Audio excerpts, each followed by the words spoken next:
Hello guys, இன்னைக்கு God tube levelling மான்வாவோட episode 3 தான் பார்க்க போகிறோம். வீடியோக்குள்ளே போகிறதுக்கு முன்னாடி நான் ஆல்ரெடி சொன்ன மாதிரி தான் மறக்காமல் எல்லாருமே ஒரு லைக்கை போட்டுருங்க. நான் அப்போ தான் இன்னமும் நிறைய பேருக்கு ரெக்கமெண்ட் ஆகும், தொடர்ந்து வீடியோஸை போட முடியும். சரி வாங்க, நம்ம டைம் மிஸ் பண்ணாமல் எபிசோடுக்குள்ளே போகலாம். எபிக்கோட ஆரம்பத்திலேயே நம்ம சியூக்கு போன எபிசோடில் அங்கே இருக்கிற ஒரு ஆரோக்கியம் அப்படியே பறக்க விட்டுருப்பான்ல, அங்கே தான் இந்த எபிசோடும் ஆரம்பிக்குது. அங்கே ஒரு கேங்கோ தெரிஞ்சிருக்கும் இங்கே ஒரு டஞ்சன் பிரேக் ஏற்பட்டிருக்குன்னு. அதனால அவங்களும் அறக்க பறக்க ஓடி வராங்க. அங்க ஒரே சவுண்டா இருக்கு. அந்த சவுண்டை நோக்கி வரும்போது அந்த இடத்துல ஒரு ஆர்க்கோட தலையும் அப்படியே பறந்து வருது. இதை பாக்குற அவங்களோட கண்ணியை அவங்களால நம்ப முடியல. யாரு சாமி இவன், நூடுல்ஸோட பேரெல்லாம் சொல்லிங்கன்னு இப்படி பயங்கரமா தாக்கின்னு இருக்கான். நம்ம ஹீரோ ஒரு சில செகண்ட்லயே அங்க வந்த நிறைய ஆர்க்க அப்படியே கொண்டுட்டு மாசாது மேல நிக்கிறான். ஹலோ காய்ஸ், எல்லாருமே எப்படி இருக்கீங்க? எல்லாருமே நல்லா இருக்கீங்க நம்புறேன். போன எபிசோட்ல நல்லாவே நீங்க ரெஸ்பான்ஸை கொடுத்தீங்க. அதே மாதிரி இந்த எபிசோடுக்கு கொடுங்க. மறக்காம பெல் ஐக்கன் அழுத்தி வச்சுக்கோங்க. ஏன்னா அப்பதான் போட்டோனே வீடியோஸ் வந்து சேரும் இப்படின்னு நம்ம சியூக்கு நம்மள பார்த்து சொல்றான். இது எல்லாத்தையுமே அங்க வீடியோவா அந்த எடிட்டர் பொண்ணும் எடிட் பண்ணிருக்கா. அவ அந்த வீடியோ பார்த்து ரொம்ப ஆச்சரியமாவறான். ஏன்னா எடிட் பண்ணி போட்டோனே அந்த வீடியோ எல்லாருக்குமே பயங்கரமா ரீச் ஆகுது. அந்த வீடியோவும் அப்படி பிடிச்சிருக்கு. ஏன்னா நம்ம ஆள் இருக்கான்ல, எப்படி அவனால வெறும் கையால எல்லா மாஸ்டர்ஸையும் கொல்ல முடியுது, அசால்ட்டா அப்படி இப்படின்னு போட்டு தள்ளிட்டு போயினே இருக்கான். இந்த வீடியோவும் உண்மையிலேயே ஆசமா இருக்கு. இந்த சேனலுக்கு நான் கண்டிப்பா சப்போர்ட் பண்ணுவேன். ஏன்னா ஏகப்பட்ட கமெண்ட்ஸ் அங்கே வரும், அதுக்கேற்ற மாதிரியே வியூஸும் பங்கமா வரும். ஆனால் ஸ்டில் இப்பயும் எப்படி இதெல்லாம் ஆகுது அப்படின்னு எடிட்டர் பொண்ணுக்கு சுத்தமாக ஐடியா இல்லை. ஆனால் ஒரு விஷயம் அவளுக்கு கன்ஃபார்ம் ஆகுது, நம்ம சியூக்கு யூடியூப் மேலே ரொம்ப கிரேசியாக அப்சஸ்டாக இருக்கான். அதனாலேயே இவளுக்கு கொஞ்சம் பயமாக இருக்கு, இவளோட எடிட்டிங்னால ஏதாச்சும் பிரச்சனை வருமானு. அங்கே பின்னாடியே எடிட்டர் பொண்ணோட தம்பி தங்கச்சிங்க அவங்க 2 பேருமே, அக்கா இந்த சிக்கன் ரொம்ப நல்லா இருக்கு, வரீங்களா, நம்ம ஒன்னா சாப்பிடலாம். ஆனா அதுக்குள்ள அவங்களுக்கு இடையில அங்க சண்டையாவது, இந்த பீஸை நீ எடுக்கக்கூடாது, ஏன்னா இது அக்காக்கான பீஸு. அங்க இதெல்லாம் பார்க்கும்போது அங்க எடிட்டர் பொண்ணுக்கும் இப்பதான் ஒரு விஷயம் புரியுது. நான் எதுக்காக இந்த அளவுக்கு யோசிக்கிறேன், எதை பத்தியும் இனிமேலும் கவலைப்படாம இவங்க 2 பேருக்காகவும் இன்னமும் கஷ்டப்பட்டு ஹார்ட் ஒர்க்கை பண்ணலான்னு இருக்கேன் அப்படின்னு இந்த விஷயத்த பத்தி அவ யோசிக்கிறான். இன்னொரு சைடு நம்ம ஹீரோ பிளாக் ஸ்மித்திங் அங்க பயங்கரமா பண்றான். அங்க இதே மாதிரி பண்ணி அந்த ஆர்க்கோட மெட்டீரியலை வச்சு ஒரு சூப்பரான ஸ்வாடை உருவாக்குறான். இது எல்லாமே சி ரேங்க் ஐட்டம் வச்சு அவன் பண்ணனால இந்த வாட்டி ரொம்ப அருமையாவே அந்த ஸ்வாடு வந்திருக்கும். இதனால டபுள் எஸ் ரேங்க்ல இருக்க அந்த பிளாக் ஸ்மித்திங்கான திறமையும் 4.43 ஏறுது. நம்ம ஹீரோக்கு அந்த வெப்பனை பத்தி கூட அந்த அளவுக்கு கவலை இல்லை. நான் இது ஏறும் போது அங்க ரொம்பவும் சந்தோஷமா இருக்கு. பின்னாடி ஹானுக்கு ரொம்ப ஆச்சரியமா இருக்கு. ஏன்னா ஒரே மாசத்துல ஆளு இந்த அளவுக்கு தேறிட்டான். ஏன்னா யாராலையுமே இப்படி பண்ண முடியாது.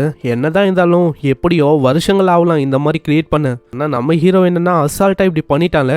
எப்பயும் நம்ம சியூக்கு சொல்றான், அட இதெல்லாம் ஒண்ணுமே இல்ல, இன்னமும் ஒரு பெரிய பாதை இருக்கு. நம்ம சியூக்கு ஏன் இப்படி சொல்றான்னா, இன்னமும் அந்த பிளாக் ஸ்மித்திங்கோட ஒரு பங்கை கூட அவன் பயன்படுத்தல. அதுக்கே இந்த அளவுக்கு தரமான வெப்பன்ஸ் எல்லாம் ஆளு கிரியேட் பண்ணிருக்கான். அங்க சியூ கிட்ட அந்த பொண்ணு கேட்கறான், ஆமா இந்த ஸ்வாடை நீ விற்கணும்னு யோசிக்கிறியா? வழக்க போலதான் நம்ம ஹீரோ விற்கணும் அப்படின்னு சொல்ல, அவ்வளவுதான், அதுவும் ஹையரான பிரைஸுக்கு போகுது. ஆமா என்னாச்சு, நான் உங்ககிட்ட கேட்கணும்னு ஆசைப்பட்டேன். முன்ன இருக்கிறத விட இப்போ ரொம்ப ஹெல்த்தியா இருக்கீங்க. அங்க இப்பதான் நம்ம ஹீரோக்கு புரியுது அது ஏன்னா இதுக்கு முன்னாடி அவன் ரொம்ப உழைச்சிருப்பான். எடிட்டிங்கு, ஸ்மித்திங்கு, ஹண்டிங்கு எல்லா வேலையும் நம்ம ஆளு தான் பார்த்துருப்பானே. அதனால நம்ம ஹீரோவோட கண்ணை தாண்ட ஒரே டார்க் சர்க்கிளா இருந்திருக்கும். ஆனால் இப்போ அப்படி இல்லை. பாருக்கு அங்கே எடிட்டிங் வேலையும் கேமரா வேலையும் பார்த்துக்கிறனால அவளே இப்போ நிறைய விஷயத்த பார்த்துக்கிறா. அதனால சிம்பிள் ஆயிடுச்சு. அட சியூக்கு இதுக்கு முன்னாடி உங்களை பார்க்கணுமே, என்னாலே சொல்ல முடியாது நீங்க ஒரு பர்சனா இல்ல ஒரு ஜாம்பியான்னு. ஆனா இப்பெல்லாம் ஏன் தெரியல, நீங்க ரொம்ப நார்மலா இருக்கீங்க. இது எல்லாத்துக்குமே காரணம் அந்த எடிட்டர் பொண்ணுதான். அவ இப்போ ரீசெண்டா அதிகமாவே எடிட் பண்ணி கொடுக்குறா. அதனால அதுக்கேற்ற மாதிரியும் நானும் பேமெண்ட்டை தரேன். ஆனால் இதுக்கு முன்னாடி அந்த கேங்கு அவனுக்கும் நான் எடிட்டிங்கு கேமராமேனு இந்த வேலையெல்லாம் பார்த்துருக்கேன். ஒரு வாட்டி கூட எனக்கு இந்த மாதிரி விஷயம் ஏற்பட்டதில்லை. ரொம்ப மோசமாக தான் என்னை ட்ரீட் பண்ணுவான். ஆனால் இந்த எடிட்டர் பொண்ணு அப்படி இல்லை, ரொம்ப சூப்பராக எடிட் பண்ணுறா. எடிட்டிங்லாம் சும்மா டாப் நாச்சா இருக்கு. அதே மாதிரி கடுமையாக உழைப்ப போடுறா. இவளை பற்றி யோசிக்கும் போது நான் ரொம்ப கிரேட்ஃபுல்லாக இருக்கேன். இதுக்கப்புறம் நம்ம சியூக்கு அங்கே மெடிசனை கேட்குறான். ஆமாம் மெடிசனை நீ கொண்டு வந்தியா? அங்க வேறமா கிளாப் பண்ண, அவ்வளவுதான் அங்க மெடிசனும் நிக்குது. நீங்க கேட்கும் போது நான் எப்படி கொண்டு வராம இருப்பேன், இதுதான் உங்களோட ஃபர்ஸ்ட் ரெக்வஸ்ட். அட நீ என்ன அதுக்குள்ள கொண்டு வந்துட்டியா எல்லாத்தையுமே? வா. ஆமா இல்லையா பின்ன, சோயிங் ட்ரேடிங் கம்பெனியை பத்தி என்ன யோசிச்ச? பெஸ்ட் குட்ஸை டெலிவரி பண்றது ஒன்றும் இல்லாம நல்ல குவாலிட்டியோட கொடுக்குற கம்பெனி அது.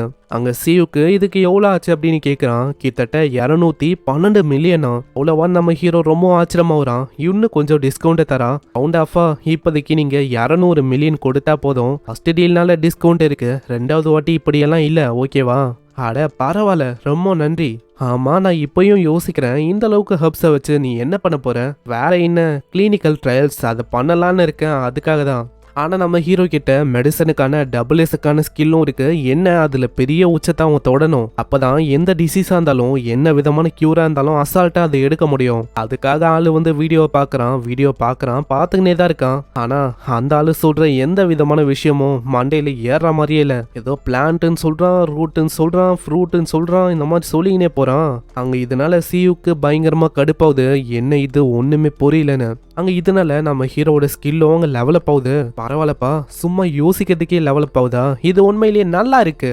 அங்க இதே மாதிரி மெடிசனை பத்தி கொஞ்சம் கொஞ்சமா அவன் புரிஞ்சுக்கிறான். அங்க அதோட ரூல்ஸ், அது எப்படி வேலை செய்யும், இதை பத்திலாம் அங்க கொஞ்சம் கொஞ்சமா புரிய ஆரம்பிக்க டபிள்யூஎஸ் ரேங்க்ல இருக்க ஆர்ட் ஆஃப் டிவைன் மெடிசன் இதுல 0.4 அவனுக்கு இன்க்ரீஸ் ஆகுது பாயிண்ட். இதே மாதிரி பாயிண்ட் ஏற ஏற லைட்டா அவனுக்கு புரிஞ்சிருக்கும் எப்படி வந்து மெடிசனை உருவாக்கணும்னு. அதே மாதிரி சூப்பர் மாதிரி இருக்கிற ஒரு மெடிசனை ஆளு கிரியேட் பண்றான். முக்கியமா ஹெல்த்துக்கு இது ரொம்ப நல்லது. அதனால கண்டிப்பா எப்படியும் எதுவும் ஆகாது, ஹெர்குலஸோட ஸ்ட்ரென்த்தும் இருக்கு அப்படின்னு நம்பி குடிக்கிறான். அடுத்த செகண்டே அங்க மெடிசன் கீழே இருக்கும், ஆளு பொத்துன்னு கீழே விழுறான். அந்த மெடிசன் அந்த அளவுக்கு கன்றாவியா இருக்கு, அதனால வாயிலே வைக்க முடியல. மெடிசன்லாம் கீழே இருக்கு. ஆனா இதுலயும் ரொம்ப சோகமான விஷயம் என்னன்னா, அந்த மெடிசனோட விலை ஒடி கிட்டத்தட்ட மில்லியனுக்கும் மேல இருக்கும். அதுக்கப்புறம் தான் ஆளு போனை நோட் பண்றான். நம்ம ஹீரோ வந்து அந்த மெடிசனை லைட்டா குடிச்சிருப்பால, அதனால எஸ்எஸ்எஸ் ரேங்க்ல இருக்க அந்த ஸ்ட்ரென்த்தோட ப்ரொஃபிஷியன்சி அது இன்னமும் 0.01% இன்க்ரீஸ் ஆகும். இதை பார்த்தவனே கீழே இருக்கிற அந்த சூப்பர் பார்த்து தான் அவன் யோசிக்கிறான், தேவையில்லாம கீழே அப்படியே வேஸ்ட் பண்ணிட்டோமோ, நம்ம அப்படியே நக்கிடலாமா, ஏன்னா நக்கிட்டா இன்னமும் லெவலப் ஆக முடியும். ஆனா நம்மளுக்கு என்ன பண்ணா அப்படின்லாம் தெரியல. இதுக்கப்புறம் பேட்ஸ் இருக்கிற ஒரு இடத்துக்கு நம்ம சியூக்கு வரான். அங்க ஏகப்பட்ட வேம்பயர் பேட்ஸ் இருக்கு. இது எல்லாமே அப்பர் இ ரேங்க்ல இருக்க பேட் மாஸ்டர் தான். நம்ம ஹீரோ இங்க வந்ததுக்கு நிறையவே ரீசன் இருக்கு. ஃபர்ஸ்ட் ரீசன் வீடியோவை மேக் பண்ணணும்.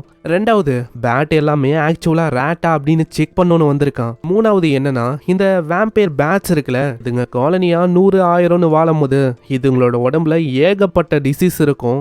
அதுலயும் முக்கியமா என்னோட சிஸ்டருக்கு இருக்கிற அதே டிசீஸும் இங்க வந்து ரிலேட்டடா இருக்கு.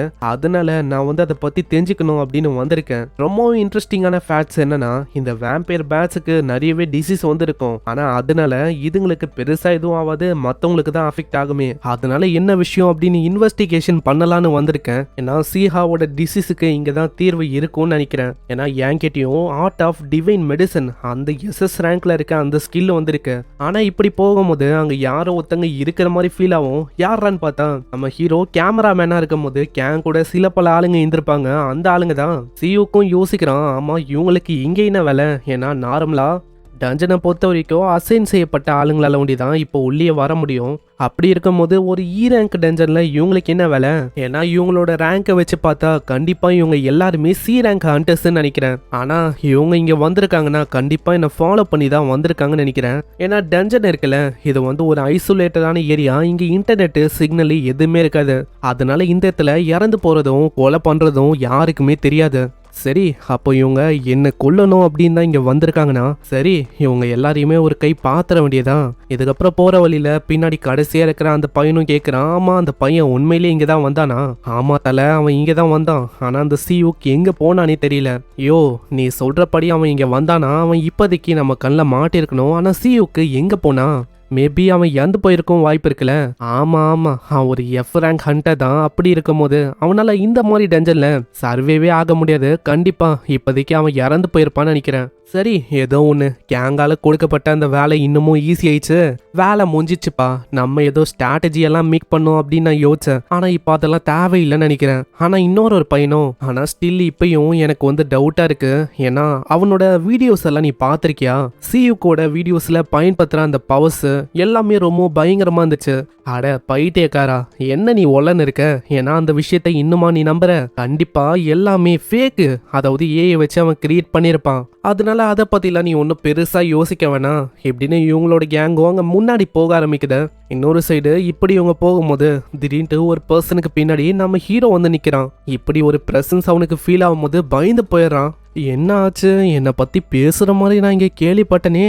அட, இவன் எப்போ பின்னாடி வந்தா? நான் இவனை கவனிக்கவே இல்லை. முதுகு பின்னாடி ரொம்ப மோசமா நீங்க எல்லாருமே பேசிட்டீங்க உண்மையை சொன்னா.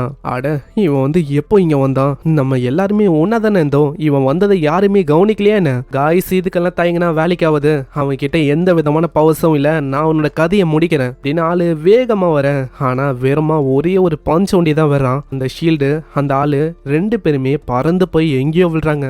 அடிச்ச அடியில அவனோட கையெல்லாம் முறிஞ்சு போயிருக்கும். உடம்பும் அப்படி ஷேக் ஆகுது. நீ பேசின பேச்சுக்கு நான் இந்த இடத்துல என்ன பண்றதுன்னு யோசிக்கிறேன் தெரியுமா?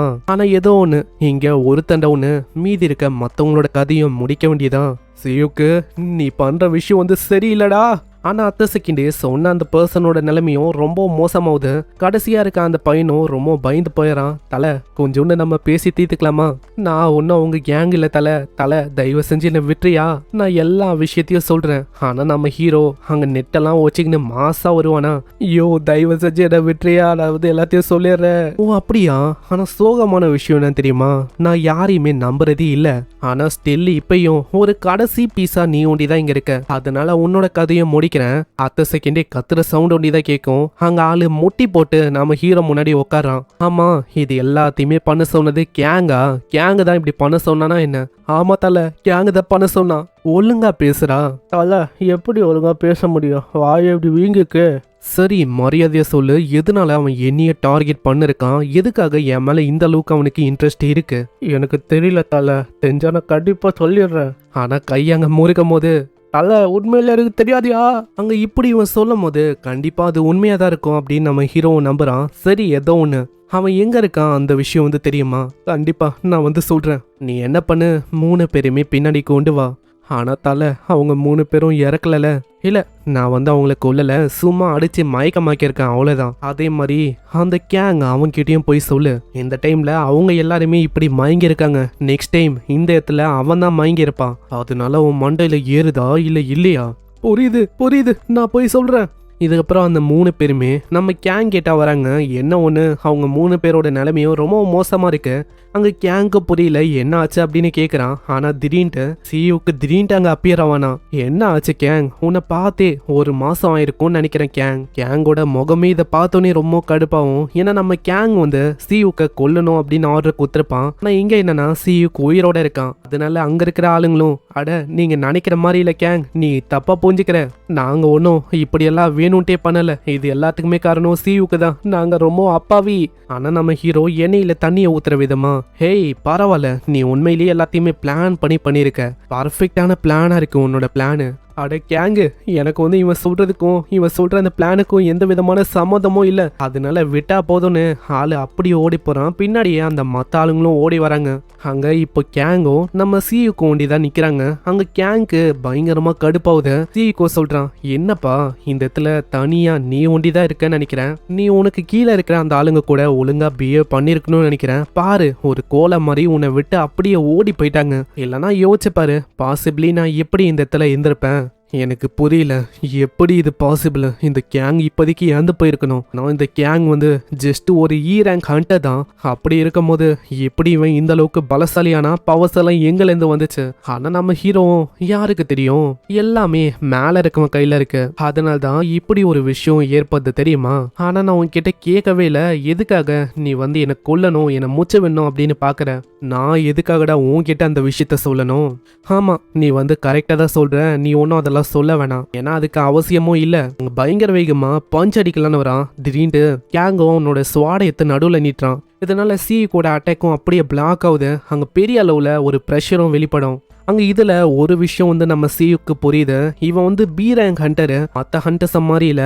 அதனால கொஞ்சம் ஜாக்கிரதையா தான் இங்க இருக்கணும். ஏன்னா பி ரேங்க் ஹண்டரா இருக்கும் போது அவனோட வேகமும் மத்தவங்கள கம்பேர் பண்ணா ரொம்ப அதிகமா இருக்கு. அங்க அதே மாதிரி ஸ்வாட வச்சு கண்ணா பின்னா அவன் வீசுறான். அங்க ஜஸ்ட் மிஸ் நம்மால எப்படியோ அங்க தப்பிச்சு பின்னாடி வரான். நான் யோசிச்சதை விட அந்த கேங் அவன் வந்து ரொம்ப வேகமா இருக்கான். அதே மாதிரி ஒரு சாதாரணமான ஸ்வாடை இப்போதைக்கு பஞ்ச் பண்ணியிருந்தா அந்த ஸ்வாடை ஒஞ்சி போயிருக்கும். ஆனா இவன் ஒரு பி ரேங்க் ஹண்டரா இருக்கான். அதே மாதிரி அவனோட ஸ்வாடும் நல்லா இருக்கு. அதனால அங்க எதுவுமே ஆகல. கேங்கு பயங்கர வேகமா உன்னோட ஸ்வாட வச்சு நம்ம ஹீரோவா முடிக்கலான்னு வரான். சியுக்கு எல்லாமும் தெரியும். அசால்ட்டா அவனால தப்பிக்க முடியுது. ஏன்னா நம்ம சியுக்கு இதுக்கு முன்னாடி கேங்கோட நிறைய வீடியோஸை ரெக்கார்ட் பண்ணிருக்கான், எடிட்டோ பண்ணிருக்கான். டென்ஷன்ல கேங் எப்படியெல்லாம் மூவ் பண்ணுவான், எப்படியெல்லாம் அட்டாக் பண்ணுவான், எல்லா பேட்டர்னையும் பல முறை ஆளு பார்த்துருக்கான். அதனால எல்லா மூவ்ஸும் அவனுக்கு ஈஸியா இருக்கு. அங்க இப்படி இவன் சொல்லும் போது அந்த டபுள்எஸ்க்கான ரேங்க்குக்கான ஸ்கில் அதுவும் 9.2 அப்படியே இன்க்ரீஸ் ஆகுது. அங்க இதே மாதிரி அவங்க சண்டை போட்டுக்கிறாங்க. ஒரு சைடு அவன் தாக்குறான், இன்னொரு சைடு நம்ம ஹீரோ பஞ்ச் பண்றான். இதே மாதிரி சண்டை போயினே இருக்கு. ஆனா கேங்குக்கு இன்னமும் ஒரு விஷயம் அங்க புரியவே இல்லை.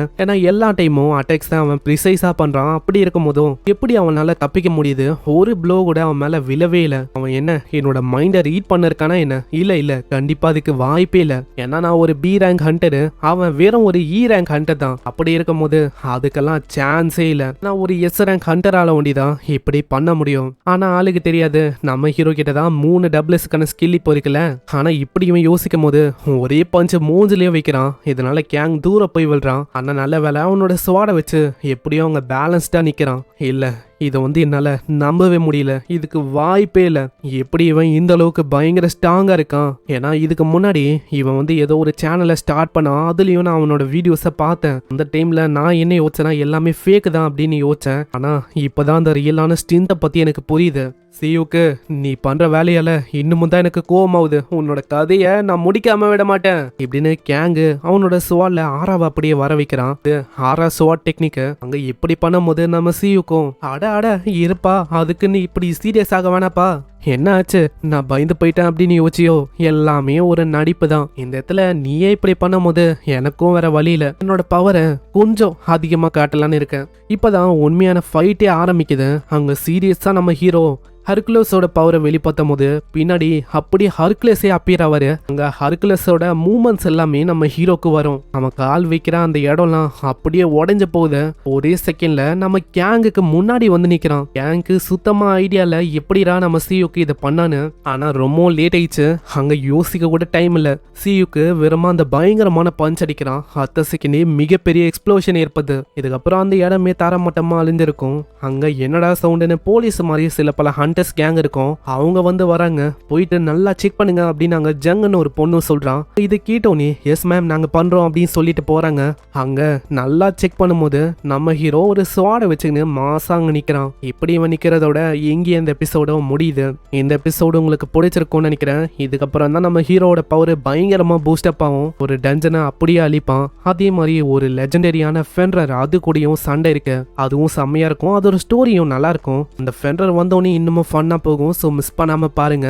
எனக்கு தேவை ஒரே ஒரு லைக்கை போட்டுருங்க. ஏன்னா ஒரு 3K லைக்ஸ் வந்தா இன்னமும் நிறைய பேருக்கு ரெக்கமெண்ட் ஆகும். தொடர்ந்து வீடியோஸை போட முடியும். நான் உங்களை நெக்ஸ்ட் எபிசோட்ல சந்திக்கிறேன்.